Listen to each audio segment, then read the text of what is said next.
Today's Toy Spot, we are having a look at the Bandai Power Rangers movie Alpha 5 Action Hero.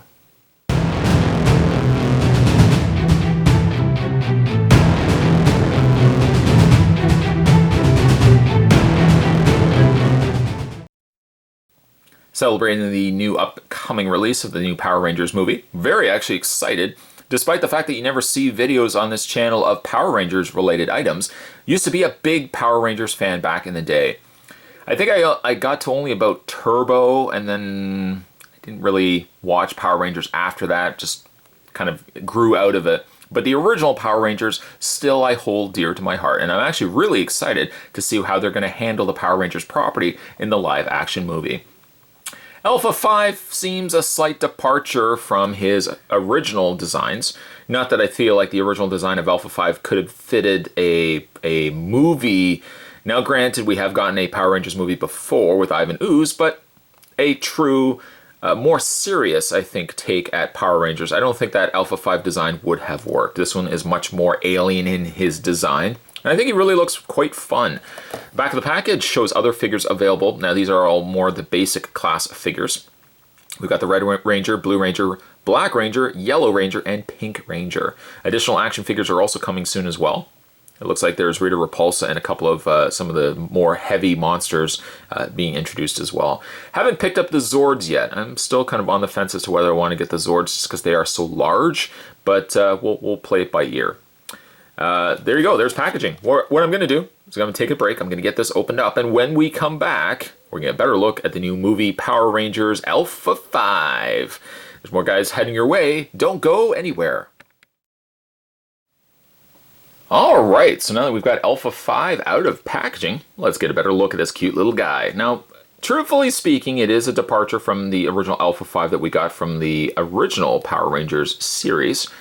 This one is much, much more alien in his design, and I know it's still a topic of debate as to whether the design works as Alpha 5. From my own standpoint and solely only my own opinion, I actually quite like this design a lot. It keeps elements to Alpha 5, and the elements are small, granted, but it does keep some elements to Alpha 5 while expanding on them. One thing that is the big debate topic, actually I guess two debate topics of Alpha 5, is the fact that he has what appears to be a portly beer belly. He's got like a little bit of a paunch there in his belly aspect of it. Doesn't really bother me, to be honest. I like that he's kind of got like a little more portly, kind of roly-poly little body to him. Much more alien looking in my own honest opinion. The other big one is the head design. What do you... Like, the head design is different. To be honest, it looks like something a cross between what you would have saw in the original live-action Lost in Space, and it looks like Black Manta. You essentially took those two elements and mushed them together. This is basically what you get with Alpha 5. The very thin, saucer-like head, also with the additional... I don't know if these are yet eyes or just sensors on the sides of his head. I actually, again, like the design. It doesn't bother me at all. It also reminds me of, now this is where I'm going to really date myself. It reminds me of an 80s pogo ball. Right at the top there, a little soft ball, and this was the area where a kid would stand on. I had one. If you had a pogo ball, let me know down below. But you would basically just hop on a pogo ball. It was just a ridiculous thing, but kids loved them. His head looks like a pogo ball. I wonder how many other video reviews here on YouTube reference a pogo ball when describing Alpha 5. The rest of his body is very simple in the way of coloring, relying solely only on the coloring of the plastic to get him through. There is accents of red, but they're very minuscule. Red in the front torso, lower area of his underoos, and then areas around the shoulder pads or shoulder areas. The coloring is very minimal, yes. A wash could have certainly helped this figure also. But you know what? It doesn't bother me too much. Just again, looking at really a great looking sculpt. They went in and did a lot of extra little details on him. Like even the front portion here. I love the little meshed style of chest that they've sculpted in on him. And I love also this little not scaling, but the little wrinkly line portions of his neck too. Nothing on this guy is smooth. Everything on this guy is very heavily complicated with articulation, or with not articulation, but like details. Even the undersides of his feet have also been sculpted, so they're not solely flat. Yes, I suppose the top of the pogo ball head is flat. Can't believe, Spot, you referenced the pogo ball. During the course of these reviews, or this specific review, you probably have seen me playing with his articulation.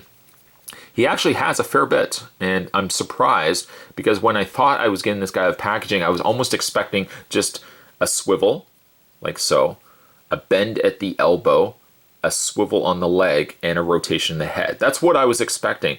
Pleasantly, however, surprised to find that his head does rotate, yes, same as before. A ball joint could have also helped this guy, putting a ball joint at the top of the neck so you could have actually angled the head. Doesn't really seem like you can do that. I wish a ball joint could have been implemented there just to give it a little extra oomph. But his head does rotate. And then when you get to his shoulders, there are pin and hinge, so they rotate out. And they also rotate around.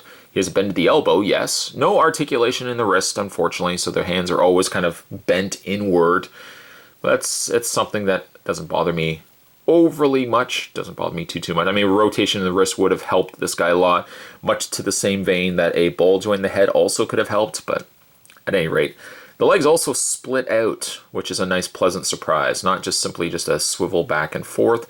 There is a split cut, or an actual hinge there, allowing the legs to rotate outward. Not that you can compensate by moving the feet inward, but at least this goes a long way too. A bend at the knee also finishes up the rest of Alpha 5's posability. Overall, I really like the design of this figure. It's different, yes. I mean, so it can be the same for the Zords and the designs of Alpha 5, Power Rangers, and even Rita are always going to have drastic changes designed to them. And I think it's designs that keep the material fresh. I don't think you can really just do a slight upgrade to the character designs from the original series. They definitely had to go a little bit more to the extreme. Alpha 5 is certainly one of the top figures or top characters of that extreme makeover. An extreme makeover not liked by some, but I think generally a lot of people are warming up to the designs. And me specifically, in this case, because this is my review of Alpha 5, I actually quite like the design quite a bit. Still can't believe I referenced a Pokeball. Today's Toy Spot, we're having a look. This is the Bandai Power Rangers movie. This is Alpha 5. Stay tuned, guys. Spot's got more videos heading your way. Thanks for watching. See you next time.